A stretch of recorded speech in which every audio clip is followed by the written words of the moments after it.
दोस्तों, आपका फिर से एक बार आर्य प्राचीन सभ्यता एपीएस एकेडमी में आपका स्वागत है। मैं हूं सचिन कुमार। बड़ों को नमस्कार, छोटों को प्यार। आज मैं बात करने जा रहा हूं कि जैसा कि आप सभी जानते हैं कि पृथ्वी की ओर एक एस्ट्रॉयड, एक उल्कापिंड आ रहा था जो आज 8:30 बजे 8:30 पर पृथ्वी से टकराने वाला था, लेकिन ऐसा हुआ नहीं। तो आज मैं बात करूंगा कि उल्कापिंड क्या होते हैं, वो पृथ्वी से ही क्यों टकराते हैं, या क्या वो पृथ्वी के अलावा भी किसी और ग्रह से टकराते हैं, उनके टकराने की प्रक्रिया क्या होती है और कितने प्रकार के उल्कापिंड होते हैं। तो आइए शुरू करते हैं आज का टॉपिक। मान लीजिए कि ये आपकी पृथ्वी है, अपनी प्यारी पृथ्वी, और ये इसकी ऑर्बिट है, कक्षा है। मतलब ये हमारी प्यारी पृथ्वी और ये इसकी ऑर्बिट। तो पहले ऑर्बिट को समझ लेते हैं। कक्षाएं कई सारी हो सकती हैं, लेकिन मैं जिस कक्षा की बात कर रहा हूं वो कक्षा ऐसी कक्षा है जहां तक कि पृथ्वी का गुरुत्वाकर्षण, ग्रेविटेशनल फोर्स किसी वस्तु को अपनी तरफ खींचने की क्षमता रखता हो या अपनी तरफ खींच सके। तो ये आपकी प्यारी पृथ्वी, और मान लीजिए कि ये पृथ्वी, देखिए पहले आप ये समझ लीजिए कि कोई भी वस्तु, चाहे वो छोटी हो चाहे बड़ी हो, नैनो से नैनो पार्टिकल हो या कोई भी रिजिड बॉडी हो, प्रत्येक वस्तु के पास अपना एक गुरुत्वाकर्षण बल होता है। प्रत्येक वस्तु दूसरी वस्तु को अपनी तरफ आकर्षित करती है, आकर्षित करने की कोशिश करती है। इसी प्रकार पृथ्वी का भी एक ग्रेविटेशनल फोर्स है 9.81। इसका ग्रेविटेशनल फोर्स है, जैसे कि आप सभी जानते हैं, गुरुत्वाकर्षण बल। तो पृथ्वी गुरुत्वाकर्षण बल के कारण किसी भी चीज को अपनी तरफ खींचती है। और जैसे पृथ्वी अपनी प्यारी है, और अगर इसकी ग्रेविटेशनल क्षमता है, यहां तक कि वस्तुओं को मान लिया ये अपनी तरफ खींच सकती है। अब यदि पृथ्वी से बड़ी कोई वस्तु पृथ्वी की कक्षा में आ जाए तो वो पृथ्वी को अपनी तरफ खींच लेगी, और यदि कोई छोटी वस्तु, पृथ्वी से छोटी वस्तु पृथ्वी की कक्षा में आ जाए तो पृथ्वी उसको अपनी तरफ खींच लेगी। जैसे कि आप एक बड़ी चुंबक लें और एक छोटी चुंबक लें, मैग्नेट, तो अगर हम दोनों को स्वतंत्र रूप से रख दें तो बड़ी वाली मैग्नेट जिस प्रकार कीलों को या छोटी चुंबक को अपनी तरफ आकर्षित कर लेती है या करने की कोशिश करती है, उसी प्रकार से पृथ्वी भी अपने से छोटी वस्तुओं को अपनी तरफ आकर्षित कर लेती है या करने की कोशिश करती है। अब मैं बात कर रहा था उस उल्कापिंड की। तो ऐसा नहीं है कि वो अकेला उल्कापिंड इस ब्रह्मांड में है। आकाश गंगा में, हमारी मिल्की में बहुत सारे उल्कापिंड अक्सर घूमते रहते हैं, तैरते रहते हैं स्पेस में, क्योंकि स्पेस में केवल पृथ्वी ही नहीं है, और भी बहुत सारे ग्रह, उपग्रह, तारे, नक्षत्र, बहुत कुछ है जो कि तैरते रहते हैं। अब पृथ्वी की कक्षा में यदि वो उल्कापिंड आ जाता तो क्या क्या संभावनाएं थी, क्या क्या होता।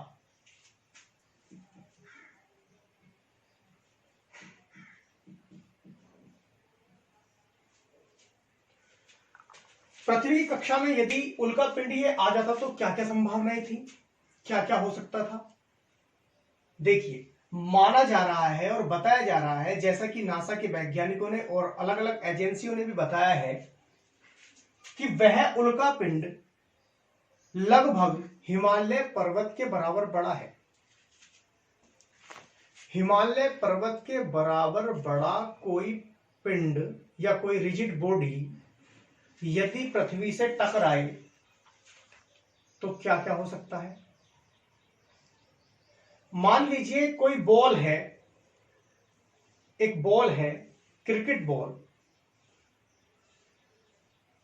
जिससे कि मैच खेला जाता है, विराट कोहली वगैरह मैच खेलते हैं जिससे क्रिकेट खेलते हैं, और उस पे यदि किसी कांच की गोली, जिससे कि बच्चे खेलते हैं, कंचा जिसको कहते हैं, उससे यदि बॉल पर प्रहार किया जाए या वो यदि बॉल पर आके टकराए तो क्या होगा?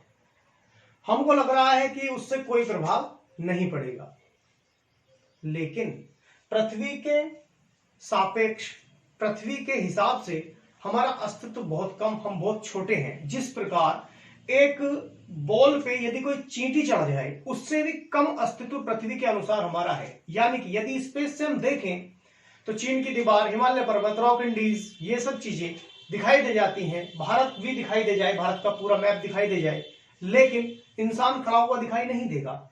यदि हम चंद्रमा से देखें या और ऊपर से देखें, इंसान को देखने के लिए हमें करीब आना पड़ेगा, लगभग पास आना पड़ेगा, तब हमें इंसान दिखाई देगा। उसी प्रकार बॉल पर भी बहुत सारे पार्टिकल लगे हुए होंगे।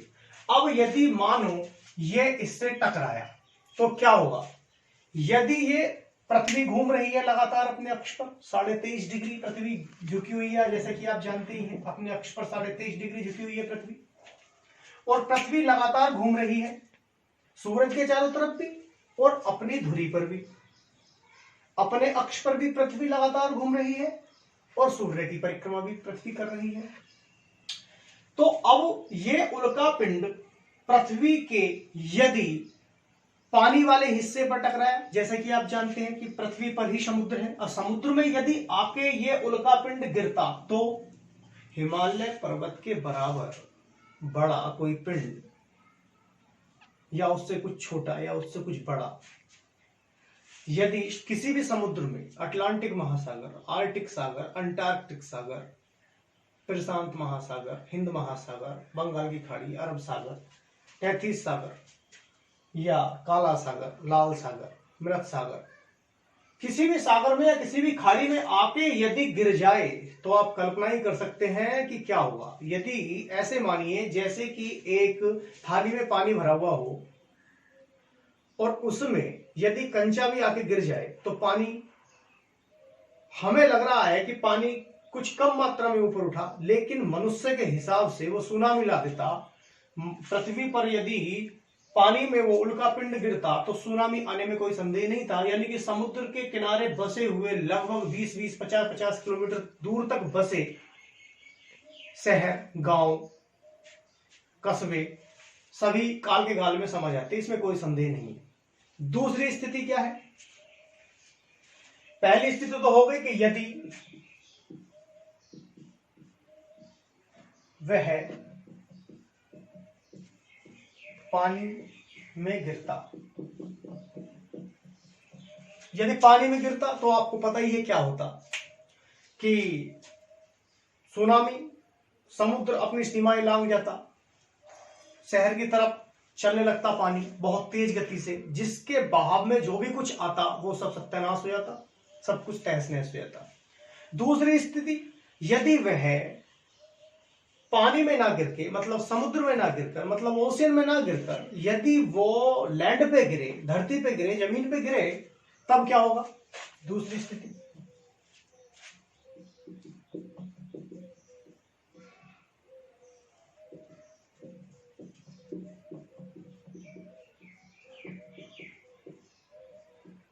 यदि पिंड स्थल से टकराए तो क्या होगा?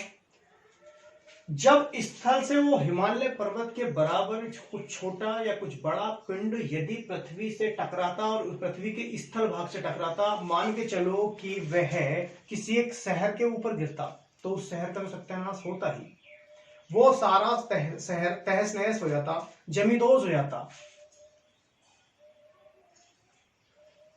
और उसके टकराने से जो वेव्स उत्पन्न होती, जो कंपन उत्पन्न होते, मानो यह उल्का पिंड पृथ्वी से टकराया, तो पहली बात तो इसकी गति के बारे में आप जानती हैं, लगभग 8.5 किलोमीटर पर सेकंड की इसकी गति से पृथ्वी पे टकराता, तो कंपन तो उत्पन्न होती। और आपको पता ही है कि कंपनों में कितनी शक्ति होती है। अनुनाद आपने पढ़ाई होगा, साउंड एक चैप्टर है, 12th में भी है, 10th में भी है। ध्वनि आपने पढ़ाई होगा, सॉरी। तो अब ये टकराया तो इससे वेव्स उत्पन्न हुई, तरंग उत्पन्न हुई। अब जब तरंग उत्पन्न होती, अब यदि तरंग इससे उत्पन्न हुई है, कंपन यदि उत्पन्न हुआ है, तो आप जानते ही हैं कि यदि 7.5 के समथिंग तरंग यदि आती हैं भूकंप की, तो वो कितना विनाश, कितना प्रलय करती हैं, कितना प्रलय उससे हो जाता है। और इसी तरह से यदि सोच के चलिए कि यदि इतना बड़ा उल्का पिंड पृथ्वी से टकराता तो कितनी तेज गति से, कितने मैग्नीट्यूड की वेव्स उत्पन्न होती और वो क्या करती, ये किसी से छिपा हुआ नहीं है। वो पृथ्वी को लगभग जिस साइड से टकराता तहस नहस कर देती। ऐसा नहीं है कि सब लोग मर जाते, सब लोग नहीं मरते, लेकिन जो भी भवनों के अंदर उपस्थित होते, भवन उनके ऊपर गिर जाते हैं, वो दब जाते। तो दूसरी स्थिति आपने जानी कि यदि पिंड स्थल से टकराता, देखिए बात समझिए कि यदि वह पानी से टकराता तो विनाश कम था, लेकिन यदि वह स्थल से टकराता तो विनाश बहुत अधिक होता। और ऐसा नहीं है कि ये पिंड अकेला ऐसा पिंड था जो पृथ्वी पर टकराने के लिए आ रहा था। बहुत सारी, जैसे बुल्लर झील है, बहुत सारे पिंड अक्सर पृथ्वी पर आकर टकराते रहते हैं, जिससे कई बार क्रेटर बन जाते हैं, गड्ढे बन जाते हैं, कभी कभी झील बन जाती है, कभी मीठे पानी की झील बन जाती है, कभी खारे पानी की झील बन जाती है। जैसे कि महाराष्ट्र में कई सारी झीलें हैं जो उल्का पिंड उनसे आगे टकराए थे। और माना तो यह भी जाता है कि डायनासोर का विनाश भी उल्का पिंड के टकराने से ही हुआ था, यह भी माना जाता है। पुरातत्व सर्वेक्षण से यह भी पता चलता है कि उल्का पिंड के टकराने से ही डायनासोर का भी अंत हुआ था। लेकिन उल्का पिंड और क्या क्या हो सकता था, अगर वो पृथ्वी की कक्षा में प्रवेश कर जाता तो और क्या क्या हो सकता था। देखिए, ऐसा नहीं है कि ये एकमात्र उल्का पिंड था जो पृथ्वी पर आया, इससे पहले भी बहुत सारे आए हैं, टकराए भी हैं, और बहुत सारे अक्सर आते रहते हैं, लेकिन हमें पता नहीं चलता। क्यों पता नहीं चलता? इसका कारण है घनत्व, वायुमंडल का घनत्व, हमारी पृथ्वी के वायुमंडल का घनत्व, जिसमें हम रहते हैं उसका घनत्व। ये कैसे वैल्यू रखता है, ये आपको मैं बताता हूं। मान लीजिए आप 10 फीट ऊपर से, 10 फुट की ऊंचाई से आप छत से कूदते हैं, तब आप पृथ्वी पर पहले आएंगे। या यदि आप 10 फुट गहरे स्विमिंग पूल में कूदते हैं, तब आप पृथ्वी पर पहले जाएंगे। जाहिर सी बात है कि जब आप छत से कूदेंगे तो आप जल्दी से पृथ्वी पर आ जाएंगे, और जैसे ही आप स्विमिंग पूल में कूदेंगे, पानी के गड्ढे में कूदेंगे, उसकी भी गहराई यदि उतनी ही है तो आप देरी से जमीन पर टकराएंगे, और टकराएंगे भी तो चोट नहीं लगेगी, आपको आभास कम होगा। ऐसा क्यों? इसका कारण है घनत्व, क्योंकि जल ने उसको, वायुमंडल को संघनित कर दिया, घनित कर दिया। मान के चलो ये भरा हुआ है जल,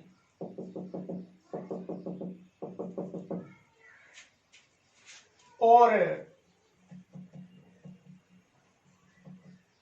ये है हवा। मान लो ये 10 फुट की ऊंचाई है, और ये भी 10 फीट की ऊंचाई है,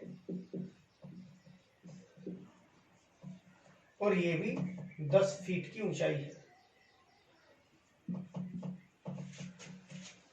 अब यहां पे आप खड़े हैं, आपने यहां से छलांग लगाई, आपको यहां तक जाने में समय लगा। आपने यहां से छलांग लगाई, यहां तक जाने में आपको समय कम लगा। आपने एक चैप्टर पढ़ा होगा, एक चीज आपने पढ़ी होगी, नहीं पढ़ी है तो मैं बता देता हूं कि वायु स्थान घेरती है, वायु स्थान घेरती है। इसका सबसे अच्छा उदाहरण क्या है? गुब्बारे में जब हम वायु को डालते हैं, हवा को डालते हैं तो गुब्बारा फूल जाता है। इसका मतलब ये हुआ कि वायु ने स्थान घेर लिया और गुब्बारे की रबड़ को फैला दिया। यदि आप किसी अच्छे तुला से, इलेक्ट्रॉनिक तुला से, रासायनिक तुला से उसका भार तोलें तो आपको पता चलेगा कि वायु में स्थान होता है। अधिक मात्रा में भी तोलने से आपको पता चल जाएगा कि वायु स्थान घेरती है, वायु में भार होता है।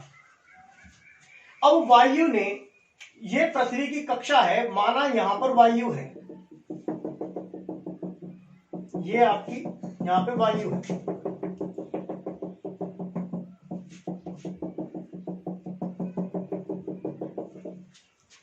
ये आपकी वायु है।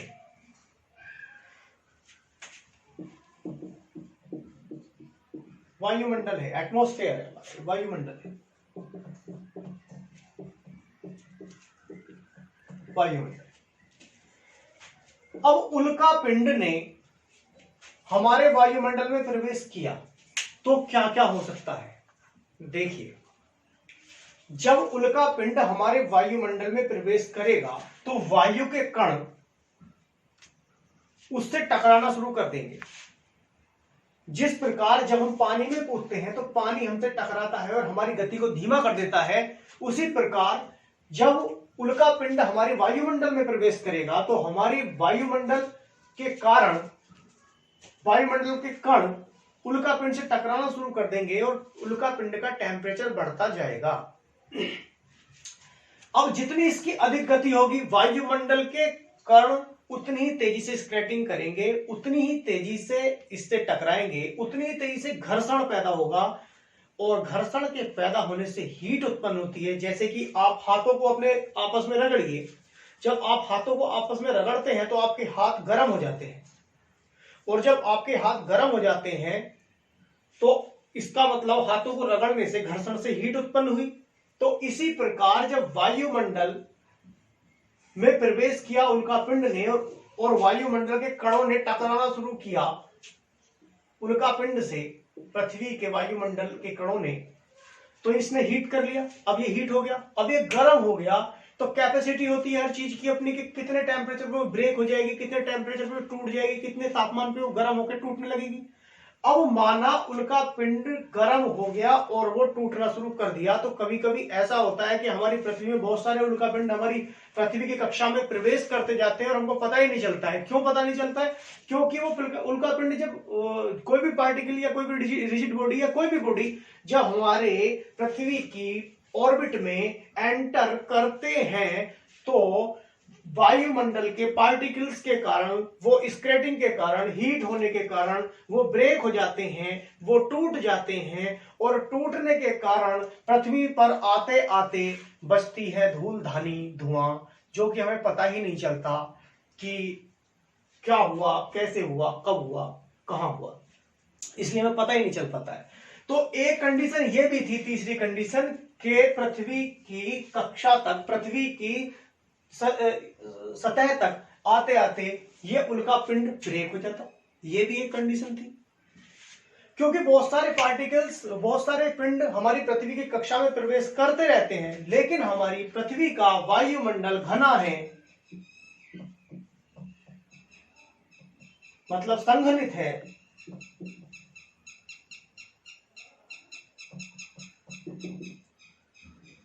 जिसमें कि उल्का पिंड जब प्रवेश करते हैं तो स्केटिंग होती है पार्टिकल की और पार्टिकल के टकराने के कारण उसका टेम्परेचर बढ़ जाता है और वो ब्रेक हो जाता है और ब्रेक होने के कारण हमें पता ही नहीं चलता। बहुत सारे पिंड हमारी, इसमें आपने देखा होगा कभी कभी गांव वाले बच्चों ने तो अक्सर देखा ही होगा, क्योंकि गांव में तो तारे साफ दिखाई देते हैं कि तारा टूटता हुआ देखते हैं।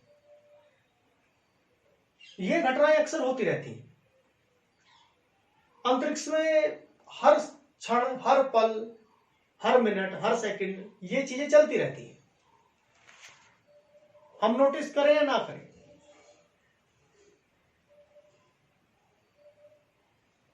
ये चलती रहती हैं ये क्रियाएं। लेकिन वायुमंडल में पृथ्वी का वायुमंडल घना होने के कारण, पृथ्वी का वायुमंडल में अपना एक वायुमंडल है पृथ्वी का, उसमें जब कोई भी चीज प्रवेश करती है तो पार्टिकल टकराकर उसको जला देते हैं। तो यह भी एक कंडीशन हो सकती थी। मैं उम्मीद करता हूं कि आपको उल्कापिंड, पृथ्वी, ऑर्बिट, घनत्व, ये सारी चीजें अच्छे समझ में आई होंगी। और यदि वो पानी में गिरता उल्कापिंड तो क्या होता। डायनासोर के बारे में भी आपको पता चला होगा कि डायनासोर का युग कैसे खत्म हुआ। और यदि वह स्थल से टकराता तो क्या होता। मैं उम्मीद करता हूं आपके जो भी प्रश्न होंगे वो आप कमेंट बॉक्स में जरूर लिखेंगे और आपके प्रश्नों का मैं अगली वीडियो में 100% उत्तर देने की कोशिश करूंगा। तब तक के लिए नमस्कार, धन्यवाद। बड़ों को नमस्कार, छोटों को प्यार।